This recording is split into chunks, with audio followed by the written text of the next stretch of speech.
Hello, friends. So it's that time again. It's a time where I look myself in the mirror, per se, or in the video camera in this case, and talk about my goals. Basically, where we stand in the year. This one's a little bit different because this is the mid-year, where I will report on my first half, sort of tell you where you are. I will self-select, or kind of be honest with how I'm doing, and then paint the vision of what the second half might look like. The 4th of July weekend is always that time for me to kind of sit back and relax. But before I kind of bring those goals out, which frankly aren't all crystallized yet, as you'll see, I wanted to do what I always do and record the summary. So this is where we stand as of July 1st. And in order to do that, let me share with you. All right. So we will move this out and we will start sharing. All right. So again, this is the goals. We'll do what we've done before. You can look back at my goals in previous videos.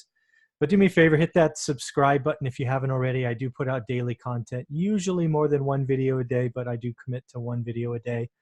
We do interviews, subscriber questions, walkthroughs of properties, real talk. There's all kinds of stuff I try to bring to you. Make sure you pay attention to those subscriber questions, mainly because if you want to just leave me a comment, which is really a question, I've been pretty good so far in answering those in a couple of days, with one exception, that over a quick vacation, I lit one slide for 4 or 5 days. So sorry about that.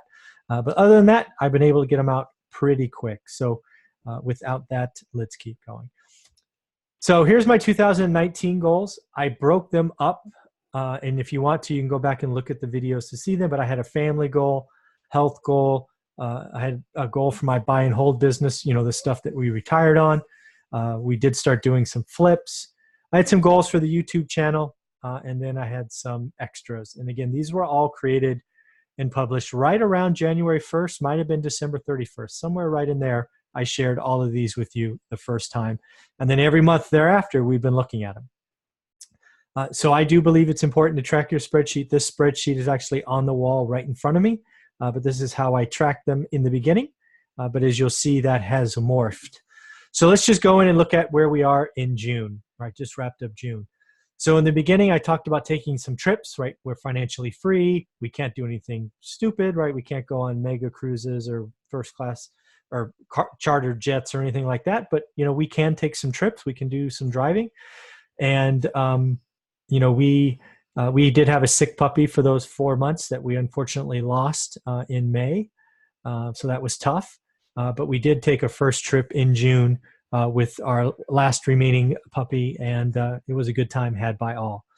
I did have a health goal, which I did great on in 2018. I was crushing it, but I suffered an injury late January and really have not been the same. So I've really got to look at that and figure out what's going on, because that, as you'll see, is not a highlight of my first half. I haven't been losing the weight. If I want to give myself anything, I'm maintaining it, but that's just terrible. I need to take this. Not that you care, but I was running around 182, 183 in 2018, right when I was going to the gym 5 days a week and eating better and all of that. So that injury and really being immobile for most of February has gotten the better of me, and I need to figure that out. The buy and hold side, we did close one seller transaction where we closed out his portfolio and picked up 15 units. So feel really good about that, hitting that goal. It's fine that it all came in 1 month in one transaction. It's not that we haven't tried others, but they just haven't worked out. We have been working on flips. And if I do my quick math here, I've completed 8. That totals are not summarizing for some reason, so we'll fix that. But we have completed 8. I was supposed to have 2 more complete in June to get us to 10 or get my goal of 10, but they slipped. I do believe one. Let's just say they're both closed next week. There's a chance one closes this week, but my gut tells me both will close next week, which is okay. And we may have one close at the very end of July as well. So feel very good about getting to 10 in July. And then you might actually get to 11, although that last one may slip to August just as easily. Olivia, Did do her first flip completion in May. She has one that is really close. I think that originally I thought that was going to be a July sale or exit. It's now looking like August, in my opinion. As far as YouTube subscribers, we are up to 2,350. So it feels good that we'll get to the 3,000, which was the goal at the beginning of the year. It is a concerning trend that I'm slowing down. I don't know. I think that's because I'm not being interviewed on many podcasts, or not as many as I was in the beginning. It's odd that I've been more consistent with content, and maybe it's just because I'm not asking, right? I don't do a great job of saying, hey, hit that subscribe button, hit that like button. That's not who I am, just at least not naturally. So maybe that's, something I need to figure out. So feel really good. And again, the total column for some reason is not updating. So we'll just leave that alone. Again, help 100 people take action. I quickly realized that was too squishy. I think I reported that in February. I did create a free course. Still get probably 5 or 6 signups a month, which is kind of cool. I did create and release the course that was originally for $99. We've added a bunch of stuff to it. And we created a private Facebook group, which was a big success. So the price is now $199. However, people that follow me on YouTube, I give you a $50 coupon. So it's WEB50, WEB50. So you only have to pay $149. Make sure you get in the Facebook group because that's growing and being very active. Feel pretty good about producing video content. To this point, at least 1 a day, most days 2. So really feel good about hitting that goal of 400. Interviews slacked off a little bit. That actually had more to do with the fact that I took roughly 10 days kind of quasi vacation to do that trip. I did still get videos out. I had put stuff in the can, so it was all ready. But videos or interviews took a little bit of a backslide. But again, feel good about hitting that number of 75. The book is out. It's on Amazon. It's doing well. It's not doing well as it used to, frankly, not doing any marketing or advertising, but it's still selling probably 10 a week. I don't know if that's good or bad, but that's kind of where we're at. I do now have somebody working on the Audible version. So he is supposed to get that done by July 15th. Let's just assume it's August 15th, just to give him some time.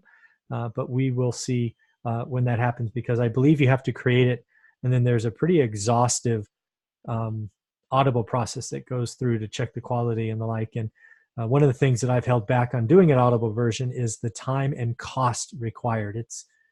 It's not cheap. And then finally, I had a goal of going out to 3 different markets for turnkeys. I'm not sure this is going to make the cut in the second half. I did none of that here in the first half. I may need to replace this with something. I'm not sure.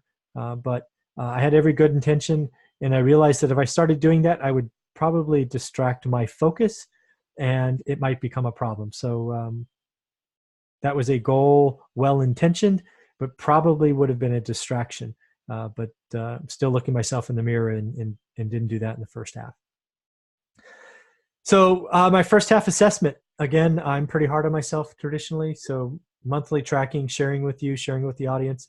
Many of you comment, ask questions. I appreciate all of that. I like it. It shows that I hold myself accountable, and recording these videos in the beginning of the month is always fun. I think when you look at my performance, you can clearly see what was and what wasn't important. Getting the book published was critical. Got that done with the help of someone in January. Creating a free online class was important. Got that done. Saw that was well received. So I took, I forget what it was, 45, 60 days and created a version that really intends to help people learn a new skill. When I looked at all the classes out there, there was a lot of, sizzle and motivational and stuff, but I wanted to create something where I would teach people a skill, and it's a skill that I learned in my market. So I brought it to you, and hopefully those that you signed up have really enjoyed that, because I do believe real estate investing starts when you buy, and it really comes down to answering the one question: what's a bad, average, good, and great deal? So that's what I try to do. I try to help you answer that question in your market. And when you can do that, you can do it at any market if you want to research it. So that's what I'm trying to do for you. You clearly see that YouTube content was important. Creating daily content is not easy. It's important. I think I can do a better job of subscribers and all of this stuff. But again, the content version was done. Getting the flips, going from not having any experience with flips to getting those done and hitting the goal of 10 was pretty cool. We've done 8 with 2 done by next week as well, right? Escrow docs, signatures, disclosures, all of them. We're just waiting for the final thing. So that's been fun. Getting Olivia started with flips was important. She kind of brought that to me in the middle of the year. And we got her first one done, and her second one done is probably going to be in August. So that's working. Losing weight that I gained during that injury is not great. What really has happened is I have lost the habit, right? Going to the gym is a habit, right? You do it every day for whatever you say, 30, 45, 90 days. It becomes a habit. You just can't live without it. I got injured and was frankly on the couch or on the floor for much of January or February. So I let that go away, and I got to build that back up. That is 100% on me, and I need to own that. And again, we did a lot less travel in the first half. We discovered that our young dog was very sick. So we stayed home. Sorry, a little hard for me. And then he passed. So we had to reset there. So what am I going to be doing over the 4th of July weekend? I'm going to be reevaluating my goals. Something I'm asking myself, and again, I talk to people all the time, is, do I set a goal for how many new students or how many books to sell? People have told me to do that, but that's not really who I am. I don't think I'm going to do that, but I have to ask myself that question, right? Do I want to set those kind of goals? I can tell you today, but again, it could change over the weekend. But that's something to think about. What do I do with YouTube, right? Daily content's clearly working. Do I keep doing that? Again, sitting here today, the answer is yes. But again, I have to sit down and get quiet and figure it out. I have to figure out the subscribers because, again, we're growing. We'll hit the 3,000 goal, I think. But we don't seem to be getting escape velocity. We're not getting out of that. So that's, maybe I'm putting out too much content. I don't know. One that I've been playing with, and you've probably seen some videos on this, is I actually own a very small office building down in Fresno. I'm seriously considering just renting it out to other real estate investors and small companies and seeing if we can't create something really special. I don't really know what it will be, but my goal would be to create something that's extra special. So let's see. Flips, I think we're going to keep doing those. I do think the market's getting shaky. But as I teach, I execute, and I do. I stay below the affordability. Worst case, I keep these as buy and hold. So again, there's some decisions there. And, I need to figure out, do I want to step up on the buy and hold with seller financing? Do I want to work with maybe a wholesaler to do a mailer? What kinds of things do I want to do? So in the end, that's my goals. That's my summary of the first half. Kind of gave myself a letter grade for the first half. Actually, I guess I didn't give a letter grade, but if I had to give myself a letter grade overall for the first half, it'd be a C plus, maybe B minus, somewhere in there. I graduated high school on a C, so there we go. So in the end, do me a favor, hit subscribe, like, comment, and I look forward to creating and sharing my second half goals shortly. All right, so we will stop sharing. All right, so hopefully that made sense. Again, I do believe establishing goals at the beginning of the year is important. I track them monthly, as you've seen. I then go into the summer, which is just a halfway mark, and reassess. I could blow them all up, or I could just keep going. We'll see. But again, that's what the 4th of July weekend is for me, and we'll see what happens, okay? All right, take care, and let me know below what your goals are and maybe what your second half goals are. Thank you very much.